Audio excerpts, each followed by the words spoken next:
What's up? Katie Bo Beatty. So I want to introduce my new book here that's upside down. The Silva Mind Control Method by Jose Silva. If I'm saying that right, kind of sounds like Silva. Anyway, so I finished my one of my Osho titles, yesterday, and it's crazy because I said it before that when I put a book down and I pick it back up, I always pick it up perfect timing. And if you're like me, when you read a book, you kind of feel guilty when you put it down for a couple days. With the 8 core commitments, you can't really put the book down. 30 minutes a day, or 30 minutes of reading material a day. So I guess technically you could go online and find some material. But I've been very strict with the 8 core commitments. But with that being said, I finished this book at perfect timing. Everything in the book is like in sync with what I'm doing right now. There's some personal challenges and things that I mentioned the other day about being excited for stepping into a different role, kind of challenging myself personally on the aspects of fear. And the book just nailed it. Like, even the way it ended, I would definitely suggest Osho, The Joy of Living Dangerously. I read his first one, was Living Dangerously, and then it tells you how to be joyful about living dangerously. So, I didn't have another book to back up because I wasn't ready for it to be over. So I picked this book up, which I bought a while ago, and I wasn't really into it. But that happens with me and my books. I'll buy them, I'll read like a paragraph or a first chapter, I'll put it down. Then I pick it up 2 years later, read it, and it's exactly what I needed at the time. So I'm definitely excited to get into this one. I'm all into transformation, mind transformation, cybernetics.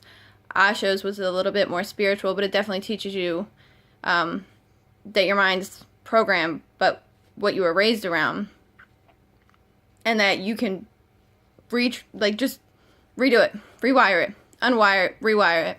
And that's definitely been my goal the past 7 years. I read The Secret for the first time back in, I want to say, 2009-ish.